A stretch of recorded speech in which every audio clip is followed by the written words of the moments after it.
Bahamas, but how can you run a couple of $1 billion worth of investments from a surrounding like this?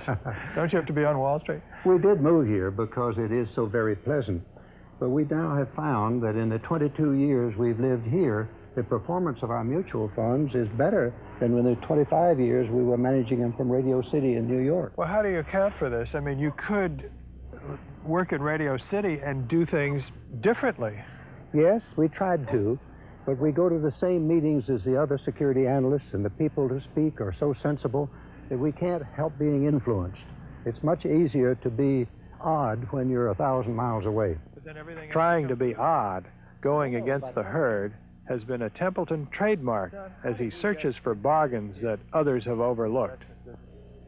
How do you know? You've always said that you should sell when the herd is happiest and buy when it's gloomy. How do you know when the herd is gloomy that it isn't right? Sometimes they are. And of course, we make hundreds of mistakes all the time. But we have found, from the very time we started our investment council operation 44 years ago, we published as the motto of our business to buy when others are despondently selling, and to sell when others are avidly buying requires the greatest fortitude and pays the greatest reward.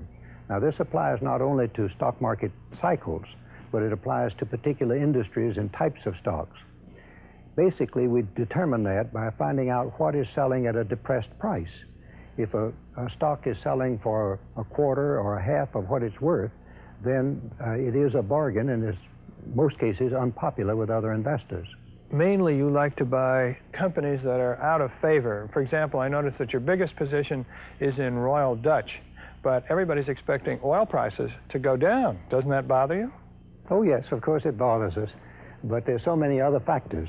We do own a very large amount. In fact, I think Royal Dutch Petroleum is the largest holding in our mutual funds, because at the present price, it's selling for only 4 times what we think it will earn this year. And we estimate that in the long run, it will earn more. And it's selling for less than half what it could liquidate for, and only about 3 times its present annual cash flow, and pays a good dividend. So for many, many reasons, it looks like the best bargain in the energy industry. It's very widely expected that there will be a decrease in the price of oil, and if the low point for share prices is when the most investors are expecting bad news, not after the bad news comes out. Now, it is possible that it might get lower, but we are long-range investors. Our average holding period is 6 years. 6 years. So in the long run, it'll be worth much more.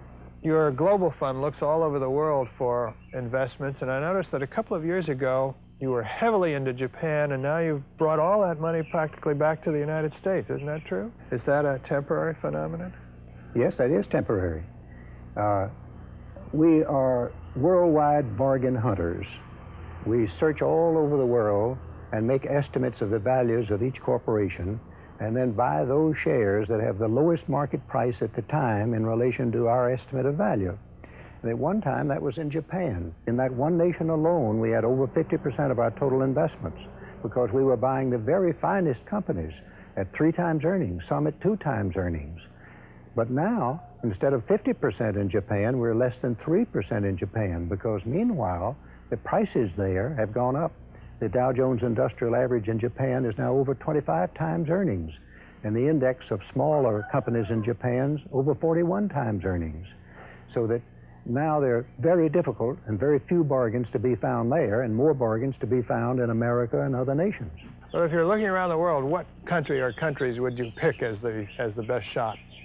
We never approach it that way.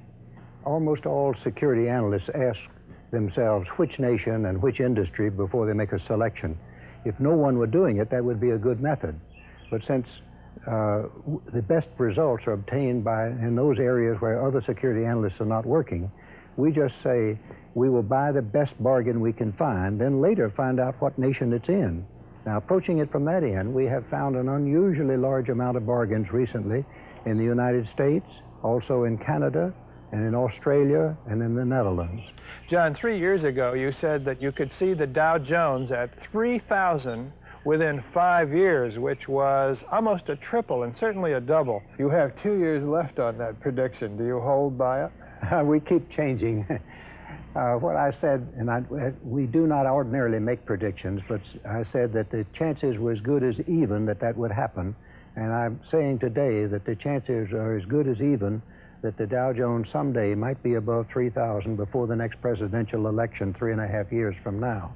We base that on a long list of reasons, partly based on value and partly based on cash available.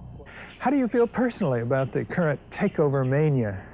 It's an illustration that share prices are among the best bargains in the world.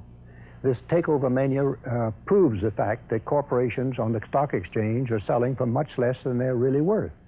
Also, the same thing is proven by the fact that more corporations than ever are buying in their own shares. So that it's a further evidence that values are unusually low now. Academicians have a theory that no one can beat the market consistently, that the markets are efficient, that all the news is already in the price.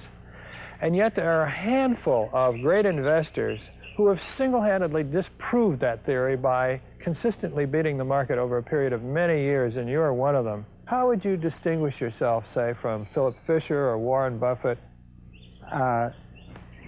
Probably in the fact that I look worldwide more than the others do and search in a wider variety of areas. Probably because I'm willing to make estimates of earning power further into the future than others are, and certainly because I rely on prayer in everything we do. We open all of our directors' meetings with prayer.